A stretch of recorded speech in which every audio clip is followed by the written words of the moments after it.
Hi, my name's Bryce, and I decided to do my PowerPoint on Greek art. Now, after studying Greek art, I learned there are 4 major time periods for it. These are the geometric, archaic, classical, and Hellenistic.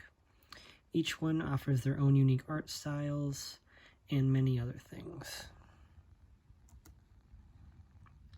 There's also many different kinds of Greek arts within these time periods. One is pottery, which consists of amphoras and craters. There is a picture of an amphora right there. There are sculptures. They are not limited to choruses and chores, but those are the major ones. There is architecture, where a couple major ones are the Acropolis and the Parthenon. There's also painting and jewelry making, which are lesser forms of Greek art, not because of the art itself, but they are not as major factors as all the other ones. The geometric period, geometric is basically the style of Greek art, primarily of vase painting, that began around 900 BC. It represents the last purely Mycenaean Greek art form that originated before the influx of inspiration from around 800 BC. This is before the Greeks really encountered any other culture like the Persians or another one, and it marked the end of Greece's Dark Age. And the Greece's Dark Age was basically just a period where nothing really happened for them, either artistically or culturally. Definitely the two most famous forms of pottery during this period are the amphora and the crater. Speaking of amphoras and craters, an amphora is a storage jar for various products, but it's mostly used to contain wine or other things. It is also used as grave markers for tombs, and they are often decorated with black figures. There are also other type of amphoras, but the black figures are the main ones. There's also craters. They are basically the same. They basically have the same kind of designs as the amphora. They usually tell stories of battles or just mythology. And craters are used for mixing vessels, and as I said, they also have black figures on them. Next was the Archaic period. This lasted from around 620 to 480 BC. The age is defined through the development of art at the time, specifically through the style of pottery and sculpture that showed the specific characteristics of the sculptures.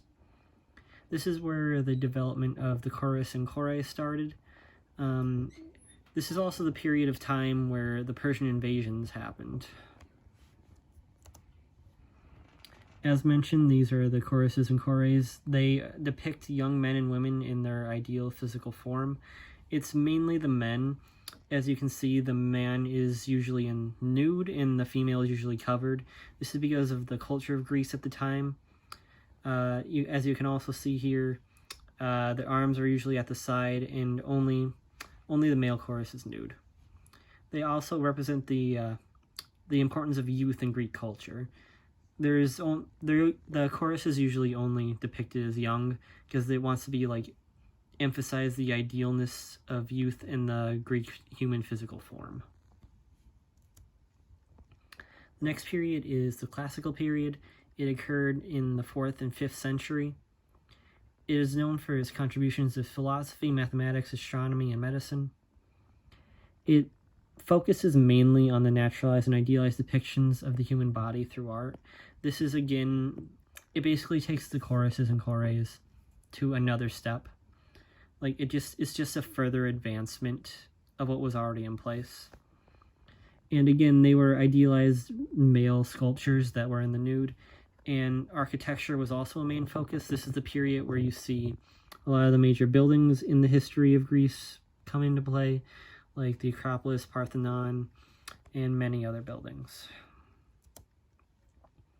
Also, an important part of the Classical period are the Greek orders. They are 3 types of columns with Ionic, Doric, and Corinthian. The Doric is a very basic design, but it's also is probably the most common one. The least common one is probably the Corinthian. That is because it's not originally from Greece, but it became incorporated in the Greek orders. You can barely tell the difference from the Doric from any other one, because the Doric is so plain that it really doesn't have any special capital like the Ionic and Corinthian. The Ionic usually has a spiral capital on the top of it, is how you tell it apart from the others. And the Corinthian usually has like a very elaborate design on top. And yeah. And as mentioned, a lot of architectural achievements were achieved during the classical period in Greece. One of them was the Acropolis, which is the main architectural achievement at the time for Greece. They used Ionic columns to do the main building. Next was the Parthenon, which is a part of the Doric order. That just means that they used Doric columns for most of the building. Parthenon was on the Acropolis. The Acropolis was not just a building, it was basically just a hill where the Greeks put a lot of their major important buildings. As you can see from the picture right here, there was also the Erechtheion, Parthenon, Propylaea, and the Temple of Athena Nike. Speaking of that one, there's the Temple of Athena Nike. It's from the Ionic order, and basically it was one of the smaller buildings on the Acropolis. It was obviously dedicated to the goddess Athena, and it was part of the Ionic order. Next is the Hellenistic period. It started with the death of Alexander the Great, which after his death, Greece it was this giant, basically, mass of land, and after Alexander died, it started to break up, and the Greeks got basically a little more cultured this way. I believe that this allowed more cultures to come into Greece.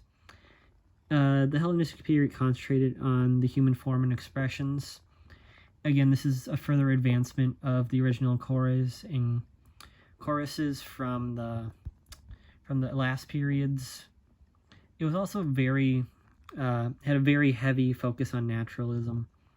Naturalism is basically just showing humans in their ideal form, which is honestly just a lot of the Greek architecture. And down here is a picture of Laocoon and his sons. And here you could obviously see the advancement from the chorus and chores. You can see Laocoon is very idealistic. He has lots of muscles, and he's very expressioned. That's basically what the Greeks considered their ideal person. Just a very well-built man with just a lot of facial expression. And you can see the incredible detail on the marble right there. And yeah. Thank you.